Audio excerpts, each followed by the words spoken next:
2 മണിക്കൂറോളമായിട്ട് ഇടവക മധ്യസ്ഥ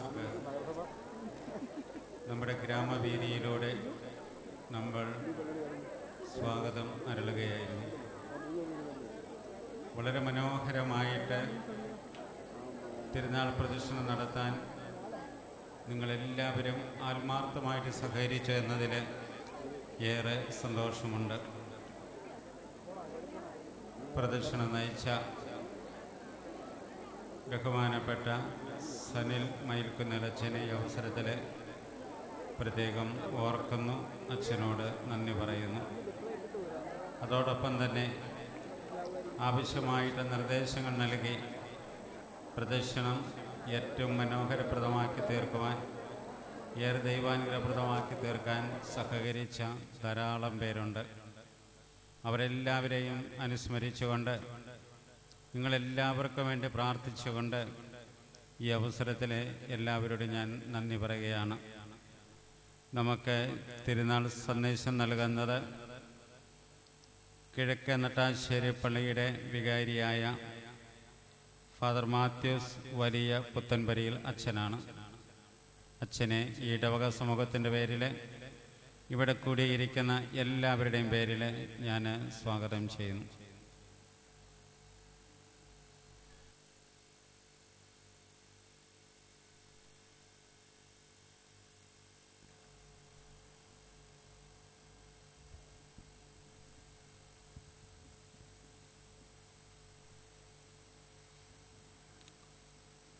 ഈശോ മിശിഹായിൽ ഏറെ സ്നേഹിക്കപ്പെടുന്ന ബഹുമാനപ്പെട്ട വൈദികരെ, പ്രിയ സിസ്റ്റേഴ്സ്, പ്രിയ മാതാപിതാക്കളെ, പ്രിയ സഹോദരി സഹോദരന്മാരെ,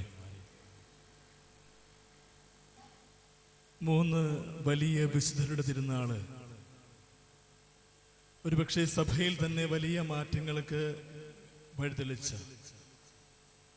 3 വലിയ വിശുദ്ധരുടെ തിരുനാള് സമുചിതമായിട്ട് നമ്മൾ ആഘോഷിക്കുകയാണ്.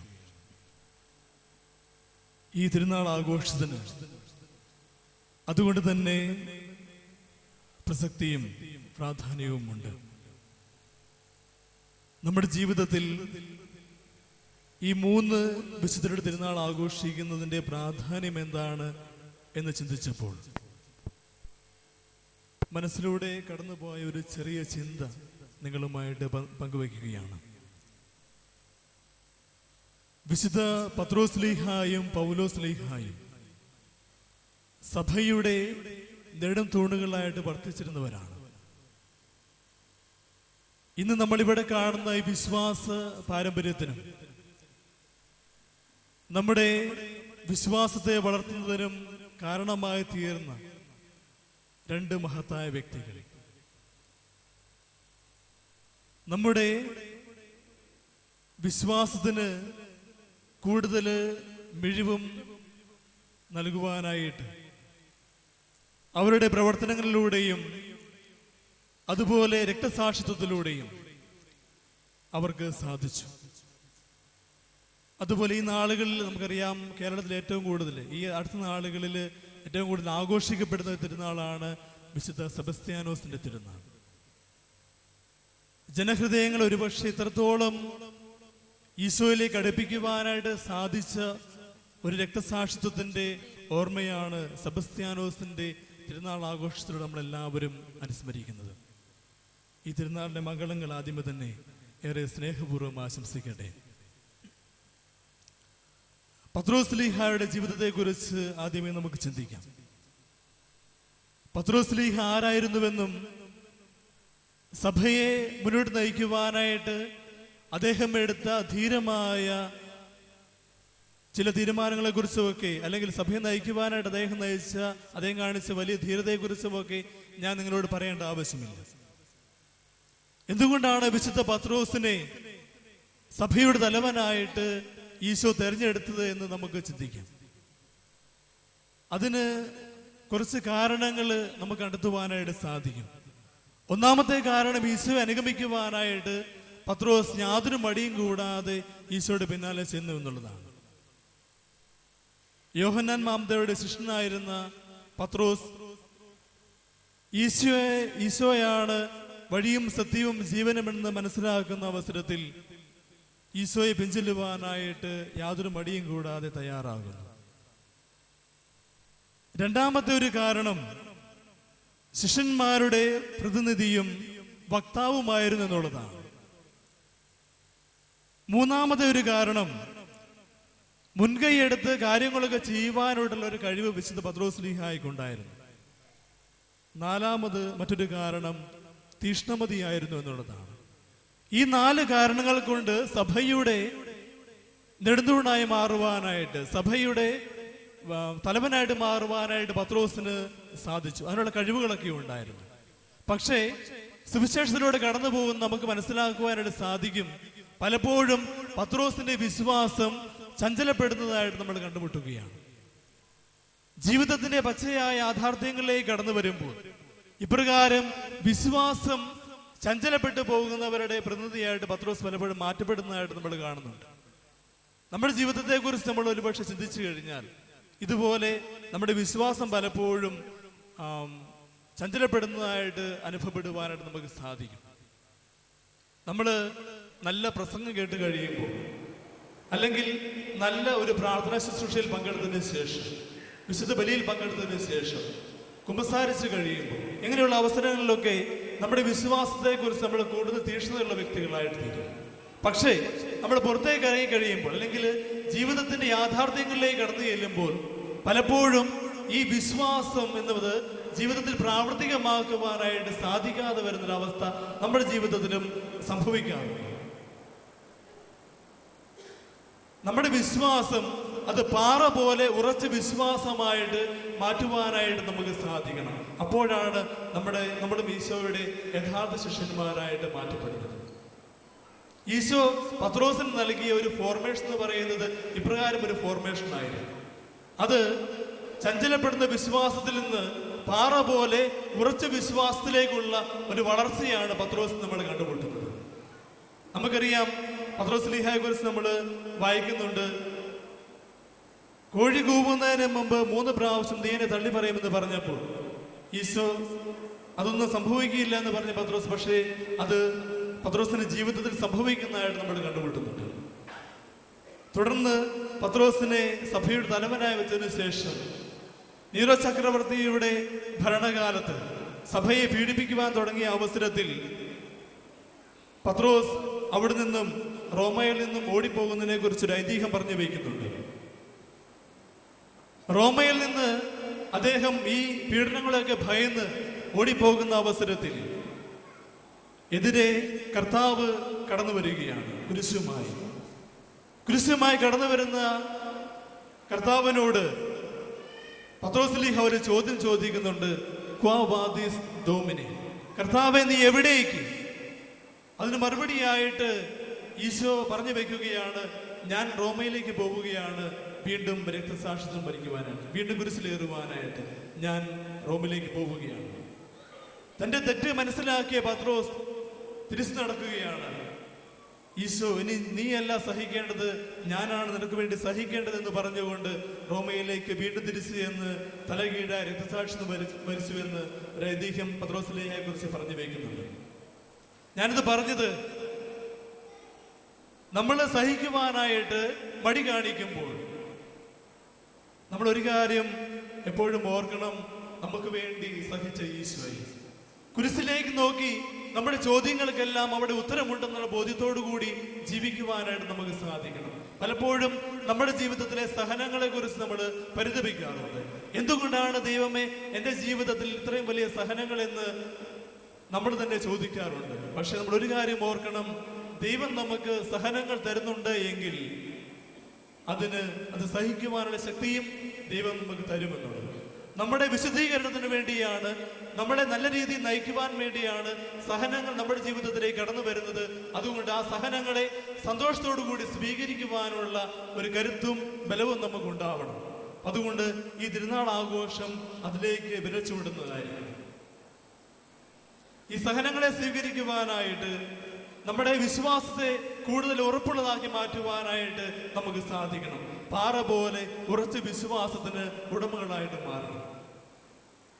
അതിന് നമുക്ക് സാധിക്കണമെങ്കിൽ ഏറ്റവും ആദ്യം നമ്മൾ ചെയ്യേണ്ട ഒരു കാര്യം ഈശോയെ മനസ്സിലാക്കുക എന്നുള്ളതാണ്. ഈശോ ആരാണെന്നും ഈശോ എന്താണെന്നുമുള്ള തികഞ്ഞൊരു ബോധ്യം, അത് ആഴമായ ഒരു ബോധ്യമായിട്ട് മാറ്റപ്പെടുമ്പോഴാണ് നമ്മുടെ ജീവിതത്തിന് കൂടുതൽ അർത്ഥമുണ്ടാവുന്നത്. ഈശോയെ മനസ്സിലാകാതെ, അല്ലെങ്കിൽ ഈശോയുടെ പ്രവൃത്തികളെ മനസ്സിലാകാതെ നല്ലൊരു ശിഷ്യനായിരിക്കുവാൻ നമുക്ക് സാധിക്കുകയില്ല. ദ ഫിഡ്ലർ ഓൺ ദ റൂഫ് എന്ന് പറയുന്ന ഒരു ജർമ്മൻ സിനിമയുണ്ട്. ആ സിനിമയുടെ ഇതിവൃത്തം ഇപ്രകാരമാണ്: വർഷങ്ങളായിട്ട് ഒന്നിച്ച് ജീവിക്കുന്ന ഭാര്യയും ഭർത്താവും 2 പെൺമക്കളും അടങ്ങുന്ന ഒരു കുടുംബം. ആ കുടുംബത്തിലെ നാഥൻ കർഷകനായ ഒരു വ്യക്തിയാണ്. ആ വ്യക്തി തൻ്റെ കുടുംബത്തെക്കുറിച്ചും മക്കളെക്കുറിച്ചും ഒക്കെ വലിയ പ്രതീക്ഷയോടെ ജീവിക്കുകയാണ്. പക്ഷെ അദ്ദേഹത്തിന്റെ ആഗ്രഹത്തിന് വിപരീതമായി അദ്ദേഹത്തിന്റെ മൂത്ത മകള് അവൾക്ക് ഇഷ്ടപ്പെട്ട ഒരു വ്യക്തിയോട് കൂടെ ഇറങ്ങിപ്പോയി. ഏറെ ദുഃഖിതനായി തീർന്ന വ്യക്തി തന്റെ 2ാമത്തെ മകളെങ്കിലും താൻ പറയുന്നതൊക്കെ അനുസരിച്ച് ജീവിക്കുമെന്നുള്ള പ്രതീക്ഷയോടുകൂടി മുന്നോട്ട് പോവുകയാണ്. പക്ഷേ അദ്ദേഹത്തിന്റെ ആഗ്രഹത്തെ മാനിക്കാതെ അവളും ഇഷ്ടപ്പെട്ട ഒരു വ്യക്തിയുടെ കൂടെ ഇറങ്ങിപ്പോയി. ഇങ്ങനെ ജീവിതത്തിൽ ഏറെ നിരാശനായി തീർന്ന ഈ വ്യക്തി ഒരു ദിവസം അധ്വാനമൊക്കെ കഴിഞ്ഞ് ഭാര്യയുടെ അടുത്ത് ചെന്ന് ഭാര്യയോട് ഒരു ചോദ്യം ചോദിക്കുന്നുണ്ട്: നീ എന്നെ സ്നേഹിക്കുന്നുണ്ടോ എന്ന്. നീ എന്നെ സ്നേഹിക്കുന്നുണ്ടോ എന്ന ചോദ്യത്തിന് മറുപടിയായിട്ട് ആ ഭാര്യ പറഞ്ഞ ഒരു ഉത്തരം, അത് നിങ്ങളെല്ലാവരുടെയും ശ്രദ്ധയിൽപ്പെടുത്തുവാനായിട്ട് ഞാൻ പ്രത്യേകമായിട്ട് ആഗ്രഹിക്കുകയാണ്. ആ സ്ത്രീ പറഞ്ഞ മറുപടി പ്രകാരമാണ്: വർഷങ്ങളായി ഞാൻ നിങ്ങൾക്ക് വേണ്ട എല്ലാ കാര്യങ്ങളും ചെയ്തു തരുന്നു. നിങ്ങളുടെ കുഞ്ഞുങ്ങളെ വളർത്തുന്നു, നിങ്ങളുടെ കന്നുകാലികളെയൊക്കെ മേയിക്കുന്നു, നിങ്ങളുടെ വസ്ത്രങ്ങളൊക്കെ അലക്കി തരുന്നു, നിങ്ങൾക്ക് വേണ്ട ഭക്ഷണമൊക്കെ പാകം ചെയ്തു തരുന്നു. ഇത്രയും വർഷമായിട്ടും നിങ്ങൾക്ക് എന്നെ മനസ്സിലാക്കുവാൻ സാധിച്ചിട്ടില്ല. ഇത്രയും വർഷമായിട്ടും നിങ്ങൾക്ക് എന്നെ മനസ്സിലാക്കുവാൻ സാധിച്ചിട്ടില്ല. ഇത് വലിയൊരു ചോദ്യചിഹ്നമാണ്. വർഷങ്ങൾ ഒരു കൂരയ്ക്ക് കീഴെ അന്തി ഉറങ്ങിയിട്ടും, സ്വപ്നങ്ങൾ പരസ്പരം പങ്കുവച്ചിട്ടും, നമ്മുടെ ഒന്നിച്ച് സ്വപ്നങ്ങൾ നെയ്തു കൂട്ടിയിട്ടും പരസ്പരം മനസ്സിലാക്കാൻ സാധിക്കാതെ പോകുന്ന കുടുംബജീവിതത്തിന്റെ വലിയ പരിതാപകരമായ ഒരവസ്ഥ. ഇത് നമ്മുടെ ജീവിതത്തിൽ സംഭവിക്കുന്നത്. നമ്മൾ കുടുംബജീവിതത്തിൽ പരസ്പരം മനസ്സിലാക്കിയും സ്നേഹിച്ചും ജീവിക്കുമ്പോഴാണ് ആ ക്രൈസ്തവ ജീവിതത്തിന് കൂടുതൽ അർത്ഥമുണ്ടാവുന്നത്. അതുകൊണ്ട് പരസ്പരം മനസ്സിലാക്കി സ്നേഹിച്ചും സഹകരിച്ചും ജീവിക്കുവാനായിട്ട് നമുക്ക് സാധിക്കണം. ഈശോയുടെ ശിഷ്യന്മാരാകുവാനായിട്ട് നമ്മളെല്ലാവരും വിളിക്കപ്പെട്ടിരിക്കുന്ന വ്യക്തികളാണ്. അതുകൊണ്ട് തന്നെയാണ് ഈശോയുടെ സുവിശേഷം ഈ ലോകത്തിന് എല്ലാ ഭാഗങ്ങളിലും എത്തിക്കുവാനായിട്ട് നമുക്ക് കടമയും ഉത്തരവാദിത്വവും ഉള്ളത്. പത്രോസ് ലീഹായെ പോലെ, പൗലോസ് ലീഹായെ പോലെ, വിശുദ്ധ സെബസ്ത്യാനോസിനെ പോലെ നമ്മൾ ഈ ക്രിസ്തുവിന്റെ സന്ദേശം ജനതകളിൽ എത്തിക്കുമ്പോഴാണ് നമ്മുടെ യഥാർത്ഥ ക്രിസ്ത്യാനികളായിട്ട് മാറ്റപ്പെടുന്നത്. അതുതന്നെയാണ് ഈ തിരുനാൾ ആഘോഷത്തിന്റെ ഏറ്റവും പ്രാധാന്യവുമെന്ന് ഞാൻ നിങ്ങളോട് പറയുന്നു. രണ്ടാമത് ഒരു ചിന്ത നിങ്ങളുമായിട്ട് പങ്കുവയ്ക്കുവാനായിട്ട് ആഗ്രഹിക്കുന്നത്, നമ്മളെല്ലാവരും അധികാരത്തിന് കീഴ്പ്പെട്ട വ്യക്തികളാണ് എന്നുള്ളതാണ്. നമുക്കറിയാം, അധികാരം ശുശ്രൂഷയ്ക്ക് വേണ്ടി നൽകപ്പെട്ടിരിക്കുന്നത്. നീ ജീവനുള്ള ദൈവത്തിന്റെ പുത്രനായ ക്രിസ്തുവാണ് എന്ന് മനസ്സിലാക്കിയ പത്രോസിനോട്, അല്ലെങ്കിൽ അത് ഏറ്റുപറഞ്ഞ പത്രോസിനോട് ഈശോ പറഞ്ഞൊരു മറുപടിയുണ്ട്: നീ പാറയാകുന്നു, ആ പാറമേൽ ഞാൻ എൻ്റെ സഭയെ സ്ഥാപിക്കും. പത്രോസിനെ സഭയുടെ അധികാരിയായിട്ട് ഈശോ ഭരമേൽപ്പിക്കുകയാണ്. ദൗത്യം പത്രോസിനെ ഭരമേൽപ്പിക്കുകയാണ്. നമ്മുടെ സഭാ ജീവിതത്തിലും നമ്മുടെ സാമൂഹ്യ ജീവിതത്തിലും കുടുംബ ജീവിതത്തിലും ഒക്കെ ഈ അധികാരത്തിന് കീഴ്പ്പെട്ട് ജീവിക്കുന്ന വ്യക്തികളാണ് നമുക്ക് എല്ലാവർക്കും അറിയാം. ഭർത്താവിനെ സംബന്ധിച്ച് ഭർത്താവിന് അവരുടേതായ അധികാരം നൽകപ്പെട്ടിട്ടുണ്ട്. ഭാര്യയെ സംബന്ധിച്ച് ഭാര്യയ്ക്ക് അധികാരം നൽകപ്പെട്ടിട്ടുണ്ട്. ഈ അധികാരത്തിന് കീഴ്വഴങ്ങി ജീവിക്കുവാനായിട്ട് പലപ്പോഴും പലരും മടിക്കുന്നത് കൊണ്ടാണ് പല ജീവിതാവസ്ഥയും തകർന്നു പോകുന്നത്. അധികാരം ശുശ്രൂഷയ്ക്കുള്ളതാണെന്നും അതുകൊണ്ട് അധികാരത്തിന് കീഴ്വഴങ്ങി ജീവിക്കുവാനായിട്ട് മറ്റുള്ളവർ പരിശ്രമിക്കുമ്പോഴാണ് അത് കൂടുതൽ അർത്ഥപൂർണമായിട്ട് തീരുന്നത്. അതുകൊണ്ട് സഭയെ നയിക്കുവാനായിട്ട് വിശുദ്ധ പത്രോസിനെ ഈശോ ഭരമേൽപ്പിച്ചു. അതുകൊണ്ട് ഓരോ അധികാരവും ഈശോ നമുക്ക് നൽകുന്ന ശുശ്രൂഷയ്ക്ക് വേണ്ടിയാണ്, അല്ലെങ്കിൽ ആ അധികാരത്തിലൂടെ മറ്റുള്ളവരെ ഈശോയിലേക്ക് അടുപ്പിക്കുവാനായിട്ടുള്ളതാണ്. അപ്പൊ നമ്മുടെ അധികാരം നമുക്ക് നൽകപ്പെടുന്നത് മറ്റുള്ളവരുടെ മേൽ ഒരിക്കൽ പോലും അധികാരം പ്രയോഗിക്കുവാനായിട്ടുള്ളതല്ല, മറിച്ച് അത് മറ്റുള്ളവരുടെ ശുശ്രൂഷയ്ക്കാണെന്ന ബോധ്യത്തോടു കൂടി അധികാരത്തിനെ വിനിയോഗിക്കുവാനായിട്ട് എല്ലാവരും പരിശ്രമിക്കുമ്പോഴാണ് അത് കൂടുതൽ മിഴിവുള്ളതായിട്ട് തീരുന്നത്. നമ്മുടെ സഭാജീവിതത്തിലും കുടുംബജീവിതത്തിലും അധികാരത്തിന് കീഴ്പ്പെട്ട് ജീവിക്കുവാനായിട്ട് നമുക്ക് പ്രത്യേകമായിട്ട് കടമയും ഉത്തരവാദിത്വമുണ്ട്. മൂന്നാമതായിട്ട് വിശുദ്ധ പത്രോസ്ലീഹായുടെ ലേഖനഭാഗങ്ങൾ. അദ്ദേഹം ആ ലേഖനങ്ങളിലൂടെ നമുക്ക് നൽകുന്ന വലിയ സന്ദേശമുണ്ട്. നിഷ്കളങ്കമായ സഹനത്തിലൂടെ നമ്മൾ മിശിഹായോട് മാത്രമല്ല ലോകം മുഴുവനോടും രമ്യതപ്പെടുന്നു എന്നുള്ളതാണ്. നിഷ്കളങ്കമായ സഹനത്തിലൂടെ നമ്മൾ മിശിഹായോടും ലോകത്തോടുമെല്ലാം ബന്ധപ്പെട്ട് ജീവിക്കുന്ന വ്യക്തികളാണ്. അതുകൊണ്ട് സഹനങ്ങളെ സന്തോഷത്തോടുകൂടി സ്വീകരിക്കുക, യുഗാന്ത്യത്തിന് ഒരുക്കമായി അതിനെ കാണുക എന്നുള്ള ലക്ഷ്യത്തോടു കൂടി വിശുദ്ധ പത്രോസ്ലീഹയുടെ ലേഖനങ്ങൾ നമുക്ക് കാണുവാനായിട്ട് സാധിക്കും. അദ്ദേഹത്തിന് ലേഖനം നൽകുന്ന വലിയ സന്ദേശങ്ങളെ സ്വീകരിച്ചുകൊണ്ട് സഹനങ്ങളെ സമചിത്തതയോടുകൂടി നേരിടുവാനായിട്ട് നമുക്ക് പ്രത്യേകമായിട്ട് ഈ തിരുനാൾ ആഘോഷത്തിലൂടെ സാധിക്കുകയും ചെയ്യട്ടെ. ഇനി നമുക്ക് പൗലോസ്ലീഹയുടെ ജീവിതത്തെക്കുറിച്ച് അല്പം ചിന്തിക്കാം. യേശുവിനെ പീഡിപ്പിച്ച വ്യക്തിയിൽ നിന്നും ക്രിസ്തുവിന്റെ ശിഷ്യത്വത്തിലേക്കുള്ള ദൂരം, അതാണ് വിശുദ്ധ പൗലോസിൽ നമ്മൾ കണ്ടുമുട്ടുന്നത്. ഈ ദൂരത്തിന് ഒരു കാരണമുണ്ട്. സഭയെ പീഡിപ്പിക്കുവാനായിട്ട് പൗലോസ്ലീഹ സൗളായിരുന്ന അവസരത്തിൽ പരിശ്രമിക്കുന്നതായിട്ട് നമ്മളെല്ലാവരും കണ്ടുമുട്ടുന്നുണ്ട്. ഈ ക്രിസ്തു അനുഭവം സ്വന്തമാക്കുമ്പോഴാണ് ക്രിസ്തുവിന്റെ ശിഷ്യത്വത്തിലേക്ക് വളരുവാനായിട്ട് പൗലോസ്ലായി മാറ്റപ്പെടുവാനായിട്ട് സാവൂളിന് സാധിച്ചത്. ഈ ക്രിസ്തു അനുഭവം എന്ന് പറയും നമുക്ക് എല്ലാവർക്കും അറിയാം. ഡമാസ്കസിലേക്കുള്ള യാത്രയിൽ സാവൂളിന് സംഭവിച്ച വലിയൊരു മാറ്റമാണ്. ആ മാറ്റം എന്ന് പറയുന്നത് തിരിച്ചറിവിന്റെ മാറ്റമായിരുന്നു.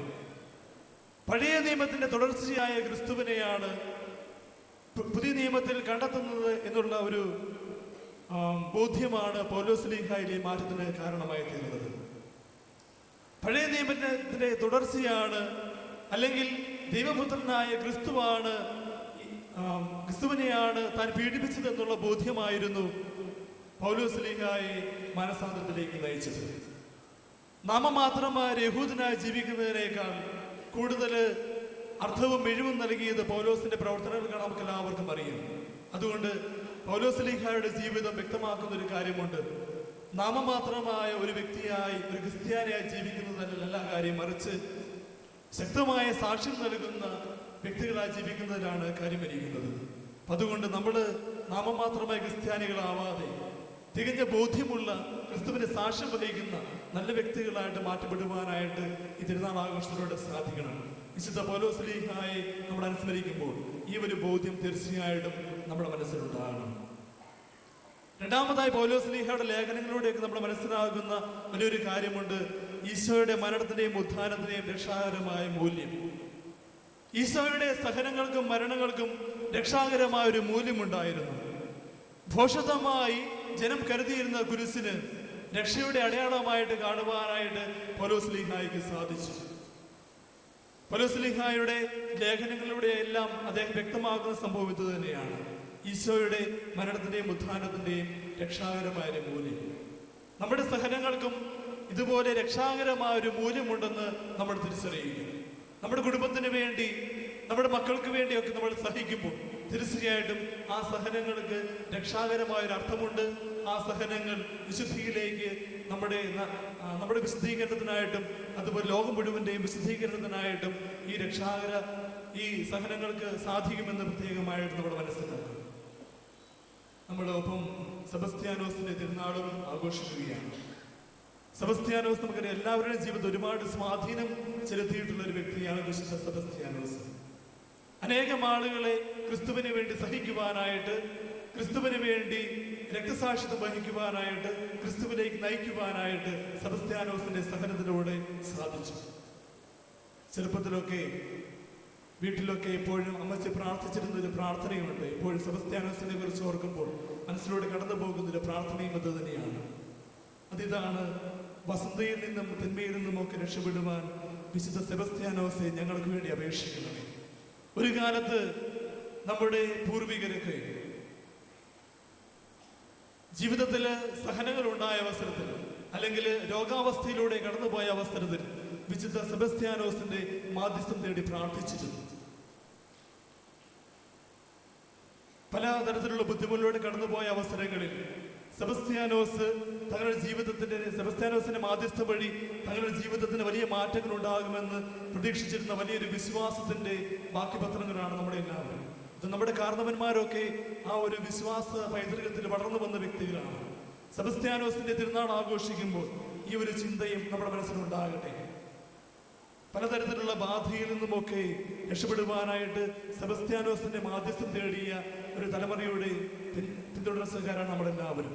അതുകൊണ്ട് സെബസ്ത്യാനോസിന്റെ മാധ്യസ്ഥം വഴിയായിട്ട് ധാരാളം അനുഗ്രഹങ്ങൾ പ്രാപിക്കുവാനായിട്ട് ഈ തിരുനാൾ ആഘോഷത്തിലൂടെ നമുക്ക് പ്രത്യേകമായിട്ട് സാധിക്കുകയും ചെയ്യട്ടെ.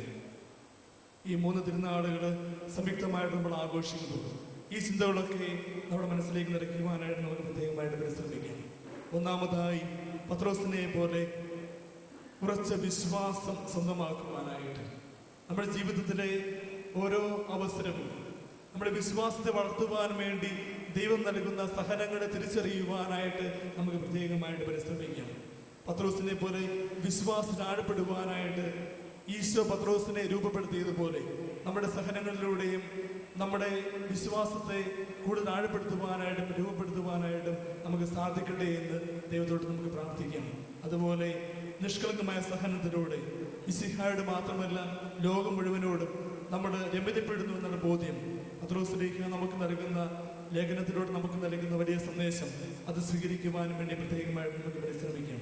അതുപോലെ പൗലോസ്ലീഹയുടെ ജീവിതത്തിൽ നിന്നും നമ്മൾ മനസ്സിലാക്കുന്ന പ്രധാനപ്പെട്ട ഒരു കാര്യമാണ് സഭയോടൊത്ത് ചിന്തിക്കുവാനും സഭയ്ക്ക് വേണ്ടി ചിന്തിക്കുവാനും. ഈശോയെ പീഡിപ്പിക്കുന്ന വ്യക്തികളല്ല, മറിച്ച് ക്രിസ്തുവിന്റെ ശിഷ്യത്വത്തിലേക്കുള്ള ദൂരം അത് കണ്ടെത്തുവാനായിട്ട് നമ്മുടെ ജീവിതത്തിലൂടെ പ്രത്യേകമായിട്ട് നമുക്ക് സാധിക്കട്ടെ. നാമമാത്രമായി ക്രിസ്ത്യാനികളാവാതെ നമ്മൾ ഈശോയ്ക്ക് വേണ്ടി സാക്ഷ്യം വഹിക്കുന്ന, ഈശോയെ സ്നേഹിക്കുന്ന നല്ല ക്രിസ്ത്യാനികളായി മാറ്റപ്പെടുവാനായിട്ട് നമുക്ക് ഈ തിരുനാൾ ആഘോഷം കാരണമായി തീരണം. ഒപ്പം സെബസ്ത്യാനോസിന്റെ തിരുനാൾ നമ്മൾ ആഘോഷിക്കുമ്പോൾ രക്തസാക്ഷ്യത്തിലൂടെ ഈശോയെ അനേകം ആളുകളെ ഈശോയെ കാണിച്ചു കൊടുത്ത സെബസ്ത്യാനോസിനെ പോലെ നമ്മുടെ ചുറ്റുമുള്ളവരിൽ ഈശോയെ കണ്ടെത്തുവാനും അപ്പം മറ്റുള്ളവർക്ക് ഈശോയെ കാണിച്ചു കൊടുക്കുവാനും പ്രത്യേകമായിട്ട് നമുക്ക് സാധിക്കട്ടെ. തിരുനാളിന്റെ മംഗളങ്ങൾ ഏവർക്കും ഒരിക്കൽ കൂടി സ്നേഹപൂർവ്വം ആശംസിക്കുന്നു. പിതാവിന്റെയും പുത്രന്റെയും പരിശുദ്ധാത്മാവിന്റെയും നാമത്തിൽ ആമേൻ.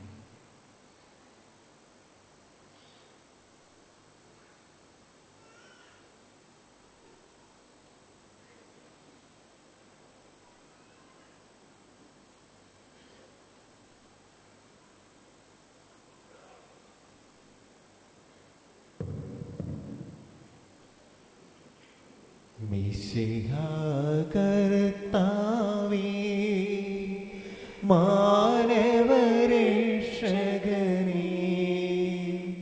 നരനു വിമോചനമേകിടുവാൻ നരനായി വന്നു പിറന്നവനേ, മിശിഹാ കർത്താവേ, മാലാഖമാരത്തു ഞങ്ങൾ പാടി പുകഴ്ത്തുന്നു നിന്നെ, മാലാഖമാരത്തു ഞങ്ങൾ പാടി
നയിക്കുകയും ചെയ്യണമേ.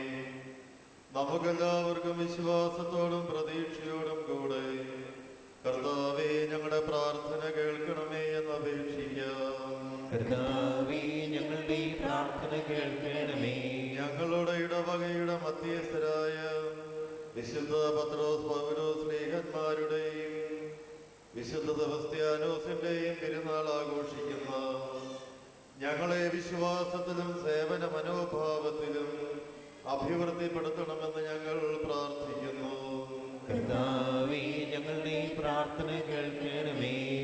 ജീവിതത്തിലെ സുഖദുഃഖങ്ങളുടെ താൽക്കാലികതയും ലോകമഹിമകളുടെ അർത്ഥമില്ലായ്മയും മനസ്സിലാക്കിക്കൊണ്ട് സ്വകാര്യ ജീവിതത്തിലും സാമൂഹിക ബന്ധങ്ങളിലും ദൈവോന്മുഖമായി ജീവിച്ച് വിശുദ്ധരെ പോലെ എല്ലായിടത്തും പരലോക ചിന്തയോടെ വ്യാപരിക്കുവാനുള്ള അനുഗ്രഹം നൽകണമെന്ന് ഞങ്ങൾ പ്രാർത്ഥിക്കുന്നു.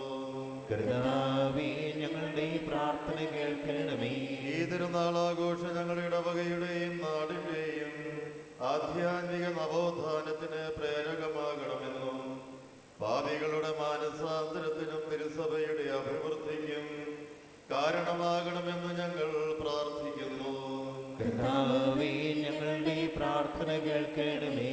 നമുക്ക് പ്രാർത്ഥിക്കാം. സ്വർഗപിതാവിന്റെ മഹത്വം വർദ്ധിപ്പിക്കുവാനായി ജെറുസലേം ദേവാലയത്തിലെ തിരുനാളുകളിൽ പങ്കെടുക്കുകയും അവിടുത്തെ തിരുക്കർമ്മങ്ങളിൽ ആചാരവിധി പ്രകാരം സംബന്ധിക്കുകയും ചെയ്ത മിശിഹായെ ഞങ്ങളുടെ ഇടവക ദൈവാലയത്തിലെ ഈ തിരുനാൾ ആഘോഷങ്ങളെ നീ ആശീർവദിക്കണമേ. അനുതാപത്തിന്റെയും പ്രാർത്ഥനയുടെയും അച്ചടക്കത്തിന്റെയും ഭക്തിയുടെയും ചൈതന്യം നൽകി ഈ അവസരത്തെ ഫലസമ്പുഷ്ടമാക്കണമേ. ഈ തിരുനാൾ ആഘോഷിക്കുന്നതിന് സാമ്പത്തികമായും മറ്റും സഹായ സഹകരണങ്ങൾ നൽകിയിട്ടുള്ളവരെയും ഇതിൽ സംബന്ധിക്കുന്ന കാർമ്മികർ, ശുശ്രൂഷികൾ, തീർത്ഥാടകർ, സന്ദർശകർ തുടങ്ങിയ എല്ലാ വ്യക്തികളെയും ആത്മീയവും ഭൗതികവുമായ അനുഗ്രഹങ്ങൾ നൽകി ആശീർവദിക്കണമേ. നിത്യം പിതാവും പുത്രനും പരിശുദ്ധാത്മാവുമായ സർവേശ്വര ദൈവം വാഴ്ത്തപ്പെട്ടവനാകട്ടെ. ദൈവത്തിന്റെ തിരുനാമം വാഴ്ത്തപ്പെട്ടതാകട്ടെ. സത്യദൈവവും സത്യമനുഷ്യനുമായിരിക്കുന്ന ഈശോ മിശിഹ വാഴ്ത്തപ്പെട്ടവനാകട്ടെ. ഈശോയുടെ തിരുനാമം വാഴ്ത്തപ്പെട്ടതാകട്ടെ. അങ്ങേത്രയും പരിശുദ്ധ ഹൃദയം വാഴ്ത്തപ്പെട്ടതാകട്ടെ. പീഠത്തിന്മേൽ വിശുദ്ധ കുർബാനയിൽ എഴുന്നള്ളിയിരിക്കുന്ന ഈശോ വാഴ്ത്തപ്പെട്ടവനാകട്ടെ. ആശ്വാസദായകനായ പരിശുദ്ധാത്മാവ് വാഴ്ത്തപ്പെട്ടവനാകട്ടെ. ദൈവത്തിന്റെ മഹാമാതാവായ ത്രയം പരിശുദ്ധ മറിയം വാഴ്ത്തപ്പെട്ടവളാകട്ടെ. മറിയത്തിന്റെ പരിശുദ്ധ മനോത്ഭവം വാഴ്ത്തപ്പെട്ടതാകട്ടെ. കന്യകയും മാതാവുമായ മറിയത്തിന്റെ തിരുനാമം വാഴ്ത്തപ്പെട്ടതാകട്ടെ. ദൈവത്തിന്റെ മഹനീയമായ സ്വർഗാരോപണം വാഴ്ത്തപ്പെട്ടതാകട്ടെ. മറിയത്തിന്റെ ഭർത്താവായ മാർ യോസേഫ് പുണ്യവാൻ വാഴ്ത്തപ്പെട്ടവനാകട്ടെ. ദൈവം തന്നെ മാലാഖമാരിലും പരിശുദ്ധരിലും വാഴ്ത്തപ്പെട്ടവനാകട്ടെ. സ്വർഗത്തിൽ നിന്നാഗതമാ ജീവൻ നൽകുമൊരപ്പം നീ മറുത്തിരമുക്തി പകർന്നരുളും നിത്യമഹോന്നതമപ്പം നീ നിത്യമഹോന്നതമപ്പം നീ മാനവരേ മോദമോടെ നാഥനെ വാഴ്ത്തി പാടിടുവിൻ ദൈവത്തിൻ പരിപാവനമാ സന്നിധി ചേർന്നു വണങ്ങിടുവിൻ സന്നിധി ചേർന്നു വണങ്ങിടുവിൻ സ്വർഗത്തിൽ നിന്നാഗതമാ ജീവൻ നൽകുമൊരപ്പം നീ മറുത്തിരമുക്തി പകർന്നരുളും നിത്യമഹോന്നതമപ്പം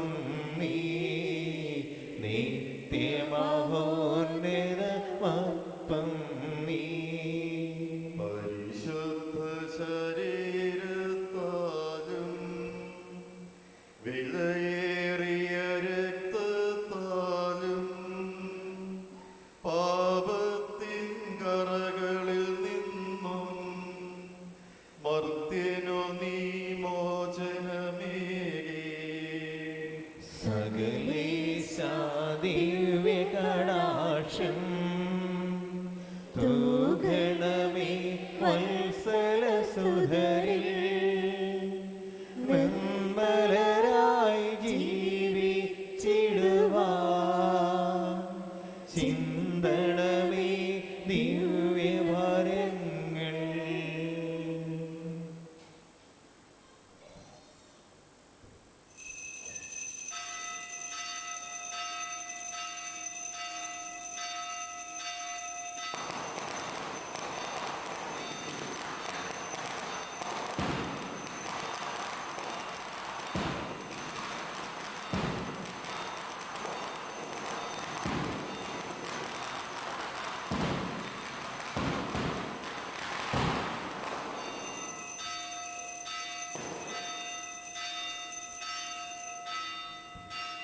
ദൈവത്തെ വാഴ്ത്തിടുവിൻ, ദൈവനാമം വാഴ്ത്തിടുവിൻ. ദൈവവും മനുഷ്യരുമാ മിശിഹാനാഥനെ വാഴ്ത്തിടുവിൻ. മിശിഹാതൻ പൂജിതമാ തിരുനാമം വാഴ്ത്തിടുവിൻ. സ്നേഹത്തിൻ ഉറവിടമാ തിരുഹൃദയം വാഴ്ത്തിടുവിൻ. പീഠത്തിൽ വാണരുളും മിശിഹായെ വാഴ്ത്തിടുവിൻ. രക്ഷകനാം മിശിഹാതൻ ദിവ്യനിണം വാഴ്ത്തിടുവിൻ. വരനിരയാൽ ഒളിവിതറും ദൈവാത്മാവിനെ വാഴ്ത്തിടുവിൻ. ദൈവത്തിൻ മാതാവാം കന്യാമേരിയെ വാഴ്ത്തിടുവിൻ. മറിയത്തിൻ നിർമ്മലമാ ഉത്ഭവം വാഴ്ത്തിടുവിൻ. സ്വർഗാരോപിത മാതാവിൻ തിരുനാമം വാഴ്ത്തിടുവിൻ. നിർമ്മലയാം കന്യകതൻ വല്ലഭനെ വാഴ്ത്തിടുവിൻ. സിദ്ധരിലും ദൂതരിലും ദൈവത്തെ വാഴ്ത്തിടുവിൻ. ദൈവത്തെ വാഴ്ത്തിടുവിൻ.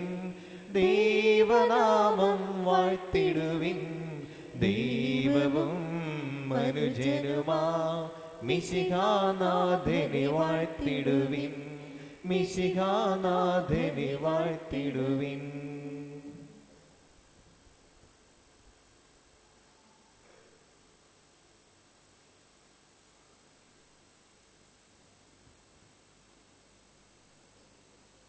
എല്ലാവരും ഇരിക്കുക. നന്ദിയുടെ ഒരു വാക്ക്. ഈ തിരുനാളിനോടനുബന്ധിച്ച് തിരുനാൾ സന്ദേശം നൽകിയ വലിയ പുത്തമ്പരയിൽ മാത്യൂസ് അച്ഛൻ, യേശുവിൻ്റെ ശിഷ്യപ്രമുഖരായ പത്രോസ് പൗലോസ് സ്ലീഹന്മാരുടെയും ധീര രക്തസാക്ഷിയായ സെബസ്ത്യാനോസിൻ്റെ ജീവിതം നമ്മുടെ മുമ്പിൽ എടുത്തു കാണിച്ചിട്ട് ഈശോയ്ക്ക്, ദൈവത്തിന് നാം എങ്ങനെ പ്രിയമുള്ളവരായി തീരണം എന്ന് തൻ്റെ സന്ദേശത്തിലൂടെ നമ്മെ ഓർമ്മിപ്പിക്കുകയായിരുന്നു. ഈ സായാഹ്നത്തിൽ കോട്ടയത്ത് നിന്ന് ഇവിടെ വരികയും നല്ല ഒരു തിരുനാൾ സന്ദേശം നൽകുകയും ചെയ്ത ബഹുമാനപ്പെട്ട മാത്യൂസ് അച്ഛനെ, ഇവിടെ എത്തിയ എല്ലാവരുടെയും പേരിൽ ഈ അവസരത്തിൽ ഞാൻ നന്ദി പറയുകയാണ്. അതുപോലെ തന്നെ നമ്മുടെ ഫൊറോനാപ്പള്ളി വികാരി ഫാദർ ജോസഫ് ഈടറാത്ത് അച്ഛൻ ഈ തിരുനാളിനോടനുബന്ധിച്ച് വിശുദ്ധ കുർബാനയുടെ ആശീർവാദം നമുക്ക് നൽകുകയായിരുന്നു. നമ്മളെല്ലാവരും ഭക്തിപൂർവം വിശുദ്ധ കുർബാനയുടെ ആശീർവാദം സ്വീകരിക്കുകയും ചെയ്തു. നമുക്ക് വേണ്ടി പ്രാർത്ഥിക്കുവാൻ നമ്മുടെ സന്തോഷത്തിൽ പങ്കുചേരുവാൻ പെരിയ ബഹുമാനപ്പെട്ട ഫൊറോന വികാരി എപ്പോഴും സന്നദ്ധനാണ്. ആരോഗ്യപരമായ കാരണങ്ങളാൽ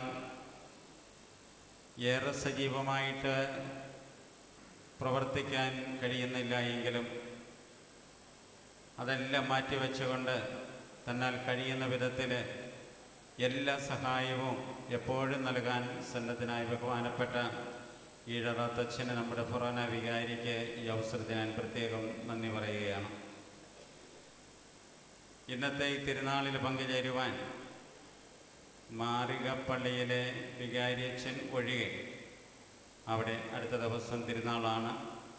സയാന്നത്തിൽ വിശുദ്ധ കുർബാനയും നൊവേനയും നടക്കുന്ന അവസരമായതുകൊണ്ട്, സൗകര്യമായതുകൊണ്ട് അച്ഛന് മാത്രം എത്താൻ കഴിഞ്ഞില്ല. മറ്റ് എല്ലാ പള്ളികളിൽ നിന്നുള്ള എല്ലാ വൈദികരും ഈ തിരുനാൾ പങ്കുചേരുവാൻ, നമ്മളോടൊത്ത് സന്തോഷിക്കുവാൻ ഇവിടെ എത്തിച്ചേർന്നു. എല്ലാവർക്കും ഒറ്റ വാക്കിൽ ഞാൻ നന്ദി പറയുകയാണ്. അതുപോലെ തന്നെ നമ്മുടെ അയൽ വികാരി മാത്യൂസ് എടാട്ടച്ചൻ, നമുക്കറിയാം 2 ദേവാലയങ്ങളിലാണെങ്കിലും 2 ദേവാലയത്തിൻ്റെ പേര് പത്രോസ് പൗലോസ്മാരുടെ പേരാണ്. വളരെ അടുത്ത പള്ളികളാണ്. ഇവിടെ നമ്മൾ വിശുദ്ധ കുർബാന അർപ്പിക്കുന്ന അവസരത്തിൽ അത് അവിടെയും, അവിടെ അർപ്പിക്കുന്ന വിശുദ്ധ കുർബാന ഇവിടെയും നമുക്ക് കേൾക്കാം. അത്രമാത്രം അടുത്ത് ഉള്ള 2 ഇടവക ദേവാലയങ്ങൾ. ഞാൻ നേരത്തെ പറഞ്ഞതുപോലെ കുറച്ചുകൂടി വ്യക്തമായിട്ട് പറഞ്ഞാൽ, ഒരേ ക്ലാസ്സിൽ 3 വർഷം ഒന്നിച്ചിരുന്ന് പഠിച്ച 2 സഹപാഠികളാണ് ഞാനും അത്തുസച്ചനും. അച്ഛൻ മ്രാല കുരിശുപള്ളിയിൽ വന്ന് ലരീഞ്ഞ് നടത്തി നമ്മെ അനുഗ്രഹിച്ചു. ഈ തിരുനാളിൻ്റെ, ഇന്നത്തെ ഈ തിരുനാളിൻ്റെ സമാപനത്തിൽ അച്ഛനിവിടെ വരികയും നമുക്ക് വേണ്ടി ഈ പള്ളിയിലിരുന്ന് പ്രാർത്ഥിക്കുകയും ചെയ്യുന്നു. തീർച്ചയായിട്ടും ഇവിടെ വന്നിരിക്കുന്ന എല്ലാവരുടെയും പേരിൽ ഈ അവസരത്തിൽ ഞാൻ നന്ദി പറയുകയാണ്. അതോടൊപ്പം തന്നെ നമ്മൾ അനുസ്മരിക്കേണ്ട ഒരു വ്യക്തി, ഒരു കുടുംബം ഉണ്ട്. മ്രാലക്കുരിശുപള്ളിയിൽ നമ്മൾ ലരീഞ്ഞ് നടത്തി പ്രാർത്ഥിച്ചു. അവിടെ നിന്ന് തിരുനാൾ പ്രദർശനം പുറപ്പെട്ടു. പക്ഷേ വർഷങ്ങൾക്കപ്പുറത്ത് ആ കപ്പേള ഇരിക്കുന്ന സ്ഥലം നമുക്ക് നൽകിയ അറയ്ക്കൽ ചാക്കോച്ചേട്ടനെയും അദ്ദേഹത്തിൻ്റെ മക്കളെയും കൊച്ചുമക്കളെയും ഒക്കെ ഈ തിരുനാളിൻ്റെ അവസരം നമുക്ക് പ്രത്യേകം അനുസ്മരിക്കാം. അതുപോലെ തന്നെ ഈ ഇടവക ദേവാലയം സ്ഥാപിക്കാൻ വേണ്ടി എല്ലാവിധത്തിലും സഹകരിച്ച, ഇതിനുവേണ്ടി സ്ഥലം നൽകിയ, ഇതിൻ്റെ വളർച്ച വേണ്ടി കഠിനമായി അധ്വാനിച്ച നമ്മളുടെ പിതാക്കന്മാരെ, നമ്മുടെ കാരണവന്മാരെ, നമ്മുടെ ഉപകാരികളെ എല്ലാം ഈ അവസരത്തിൽ നന്ദിയോടെ നമ്മൾ അനുസ്മരിക്കുകയാണ്. ഇന്ന് ഈ തിരുനാൾ ഏറെ ഭംഗിയാക്കാൻ നമ്മെ സഹായിച്ച ധാരാളം പേരുണ്ട്. ഈ തിരുനാളിൻ്റെ ക്യാപ്റ്റൻ, വൈസ് ക്യാപ്റ്റൻ, വിവിധ കമ്മിറ്റി അംഗങ്ങൾ, ബഹുമാനപ്പെട്ട സിസ്റ്റേഴ്സ്, നിങ്ങൾ ഓരോരുത്തരും നിങ്ങളാൽ കഴിയുന്ന വിധത്തിൽ എല്ലാ സഹായങ്ങളും നൽകി എല്ലാ രീതിയിലും ഇത് ഭംഗിയാക്കാനായിട്ട് ശ്രമിച്ചു. ഏറ്റവും മനോഹരമായിട്ട് നമ്മുടെ തിരുനാൾ പ്രദർശനം നമുക്ക് നടത്താനായിട്ട് കഴിഞ്ഞു. ഞാൻ നേരത്തെ സൂചിപ്പിച്ച പോലെ ഈ പ്രദേശത്തെ നാനാജാതി മനസ്സരായ ആളുകൾ ഒന്നുചേർന്ന് ഒരേ ലക്ഷ്യത്തോടുകൂടി, ഒരേ മനസ്സോടുകൂടി ഇത് ഞങ്ങളുടെ ദേവാലയമാണ് എന്ന ബോധ്യത്തോടുകൂടി ഈ തിരുനാൾ പ്രദർശനം പങ്കുചേർന്നപ്പോൾ അതേറെ ഭംഗിയാക്കാൻ നമുക്ക് കഴിഞ്ഞു. എല്ലാവരെയും ഞാൻ ഈ അവസരത്തിൽ നന്ദിയോടെ അനുസ്മരിക്കുകയാണ്. അതുപോലെ നമ്മുടെ ബഹുമാനപ്പെട്ട കൈക്കാരന്മാർ, കപ്പ്യാർ, അൾത്താരപാലന്മാർ, പാട്ടുകാർ, കണക്കിന് ഈ തിരുനാളിന് സാമ്പത്തികമായി സഹായം ചെയ്ത പ്രസിഡന്റ്, ആ കുടുംബം, എല്ലാവരെയും ഈ അവസരം നന്ദിയോടെ അനുസ്മരിക്കുന്നു. ഇനി നിങ്ങൾ പ്രതീക്ഷിച്ചിരിക്കുന്ന ആകാശ വിസ്മയം കരിമരുന്ന് കലാപ്രകടനം നമ്മുടെ സ്കൂൾ ഗ്രൗണ്ടിൽ ഉടനെ തന്നെ ആരംഭിക്കുന്നതാണ്. അത് കണ്ട് ആസ്വദിക്കണം എന്ന് നിങ്ങളെ ഓർമ്മിപ്പിക്കുകയാണ്. അതിനുശേഷം വാദ്യമേളങ്ങളുണ്ടായിരിക്കും. ഇങ്ങനെ ഇന്നത്തെ ഈ തിരുനാൾ ഏറെ ഭംഗിയാക്കാൻ സഹകരിച്ച എല്ലാവർക്കും ഈ അവസരത്തിൽ ഞാൻ ഒരിക്കൽ കൂടി നന്ദി പറയുന്നു. നാളത്തെ തിരുനാൾ പ്രോഗ്രാം നിങ്ങൾക്ക് അറിവുള്ളതാണ്, നിങ്ങളുടെ നോട്ടീസുണ്ട്. എങ്കിലും ഒരിക്കൽ കൂടി ഞാൻ ഓർമ്മിപ്പിക്കുകയാണ്. നാളെ ഞായറാഴ്ച രാവിലെ 7 മണിക്ക് വിശ്വകുർബാന, 10 മണിക്ക് ആഘോഷമായി തിരുനാൾ റാസ, അതുപോലെ തിരുനാൾ സന്ദേശം, 12:30 പ്രദർശനം, 1:15 വിശ്വകുർബാനയുടെ ആശീർവാദം, 7 മണിക്ക് കൊച്ചിൻ വോയിസിൻ്റെ കലാസന്ധ്യ എന്നീ കാര്യങ്ങളാണ് നാളെ നടത്തുന്നത്.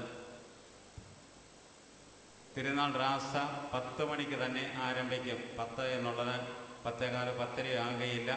എല്ലാവരും നേരത്തെ പള്ളിയിലെത്തുവാനും അതുപോലെ തന്നെ ദീപബലിയിൽ സജീവമായി പങ്കുചേരുവാനും ദൈവം നമുക്ക് നൽകിയ അനുഗ്രഹങ്ങൾക്ക് നന്ദി പറയാനും ദൈവത്തോടുള്ള അനുഗ്രഹങ്ങൾ യാചിക്കാനും നമ്മുടെ ക്രൈസ്തവ ജീവിതത്തെ നവീകരിക്കാനും വിശദീകരിക്കാനും നാളത്തെ തിരുക്കർമ്മങ്ങൾ ഏറെ സഹായകമാകണം എന്ന് പ്രത്യേകം ഓർപ്പിക്കുകയാണ്. അതുപോലെ തന്നെ നമുക്കറിയാം, ഇന്ന് മ്രാലയിൽ നിന്ന് ഇവിടം വരെ നമ്മൾ ഇടവക മധ്യസ്ഥരെയും വഹിച്ചുകൊണ്ട് നമ്മൾ നടത്തിയ ആ പ്രദർശനത്തിൻ്റെ അവസരത്തിൽ അതിമനോഹരമായിട്ട് തങ്ങളുടെ വീടുകളും സ്ഥാപനങ്ങളും അലങ്കരിച്ചിരിക്കുന്നത് നമ്മൾ കണ്ടു. അതിന് മാർക്കിടാൻ വേണ്ടി 3 പേരെയാണ് നിയോഗിച്ചിരുന്നത്. ആ 3 പേര് മാർക്കിട്ടു.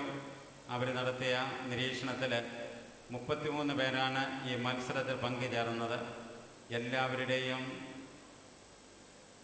അലങ്കാരങ്ങൾ ഏറെ മനോഹരമായിരുന്നാണ് അവരെ എഴുതി തന്നിരിക്കുന്നത്. എങ്കിലും എല്ലാവർക്കും സമ്മാനം കൊടുക്കാൻ പറ്റത്തില്ലല്ലോ. അതിൽ 3 പേരെ അവർ തിരഞ്ഞെടുത്തിട്ടുണ്ട്. ആ തിരഞ്ഞെടുത്തവരിൽ 3 പേര് ഫസ്റ്റ്, സെക്കൻഡ്, തേർഡ് കിട്ടിയവരെ അവരുടെ ക്യാഷ് അവാർഡ് നാളെ പ്രദർശനത്തിന് ശേഷം പള്ളിയിൽ വെച്ച് കൊടുക്കുന്നതാണ്. ക്യാഷ് അവാർഡിന് അർഹരായവർ നാളെ തന്നെ വന്ന് ആ സമ്മാനം സ്വീകരിക്കണം എന്ന് പ്രത്യേകം ഓർപ്പിക്കുകയാണ്. ഫസ്റ്റ് കിട്ടിയിരിക്കുന്നത് ജെയിംസ് ആലപ്പാട്ട്, സെക്കൻഡ് അപ്പച്ചൻ കല്ലുങ്കൽ, തേർഡ് അഡ്വക്കേറ്റ് മോഹൻ നെടുങ്ങാട്ടിൽ എന്നിവർക്കാണ്. പ്രത്യേകം അവരെ ഓർപ്പിക്കുന്നു. നാളെ തിരുനാൾ പ്രദർശനം കഴിഞ്ഞ് ഇവിടെ വരുന്ന അവസരത്തിൽ അവരവരുടെ സമ്മാനം ക്യാഷ് അവാർഡ് അത് സ്വീകരിക്കണം എന്നുകൂടി ഓർപ്പിക്കുകയാണ്. എല്ലാവരും പുറത്തേക്ക് ഇറങ്ങി ആകാശ വിസ്മയം കാണാനായിട്ട് ശ്രദ്ധിക്കുക. അവർക്ക് അസൗകര്യമുണ്ടാകുന്ന വിധത്തിൽ ഗ്രൗണ്ടിലേക്ക് നമ്മൾ ചെല്ലരുത്. അവിടെ വാഹനങ്ങൾ പാർക്ക് ചെയ്യരുത് എന്ന് നേരത്തെ അറിയിച്ചിരുന്നു. വാഹനങ്ങളൊന്നും അവിടെ പാർക്ക് ചെയ്തിട്ടില്ല എന്നാണ് ഞാൻ മനസ്സിലാക്കുന്നത്.